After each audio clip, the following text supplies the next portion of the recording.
Now, to discuss Japan's recovery, we're joined by Professor Ed Blakely. He was heavily involved in rebuilding New Orleans following Hurricane Katrina in 2005. Last year, he also worked at Tokyo University on Japan's earthquake disaster planning. He's currently honorary professor in urban policy with the US Study Centre at Sydney University. Professor Blakely, welcome. Thank you for having me. Now, first of all, this latest news from Japan this morning is that there are abnormally high levels of radioactive substances found in seawater near the Fukushima plant.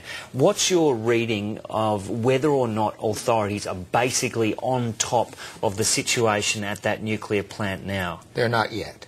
They're not yet on top of it.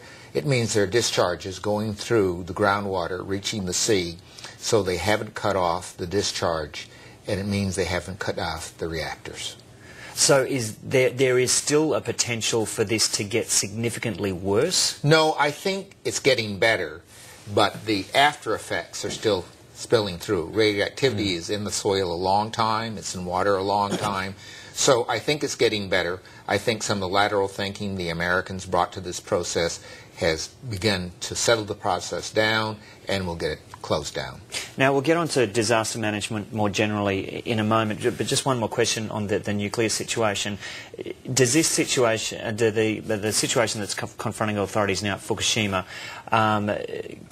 is that cause for concern about old reactors everywhere? Should we be thinking very seriously about shutting down older reactors because they are patently unsafe? Well, I don't think so, but I think we should start thinking about how to reposition those reactors, redo them and redo the undercarriages, and provide stronger safety measures so they won't fall apart the way these did. So they can be altered? They can be altered. It's going to be an expensive process, but nuclear energy is an expensive process anyway.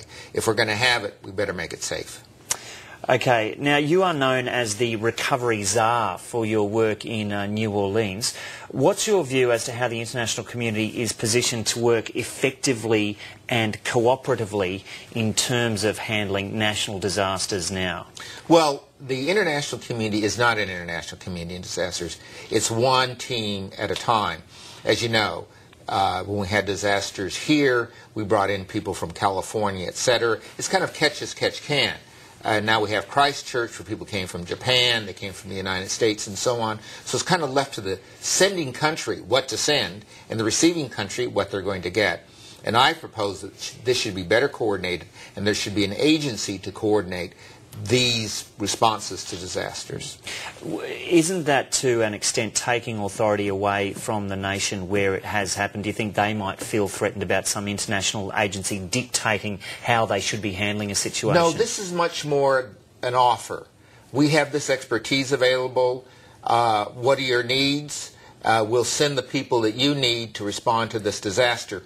But these disasters are better known about internationally now, because we have Google Maps, we have all kinds of seismic data, etc. So if we had these hubs where there was good information, they could say, we think you need the following things.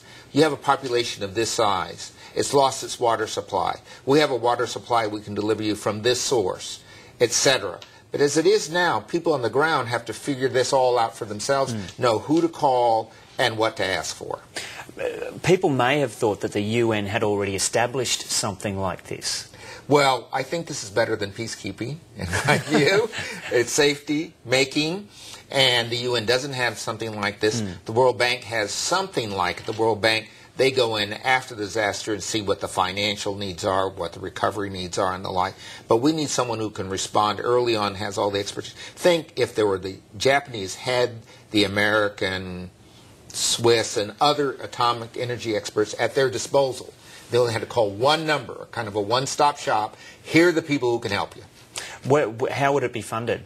Well, I think it should be funded through reinsurance. You know how insurance companies buy insurance for themselves in case there's a disaster. They'd buy a little additional reinsurance. That reinsurance would fund this coordinating team. They wouldn't be sitting around waiting for a disaster. Most of our international agencies already have people who know how to do these things, and they're positioned in the right place, in Mumbai, in Seoul, in Tokyo, and so on. You collect them up, you'd send them out as needed. Okay, Professor Ed Blakely, thanks so much for coming and talking to us. Thank you.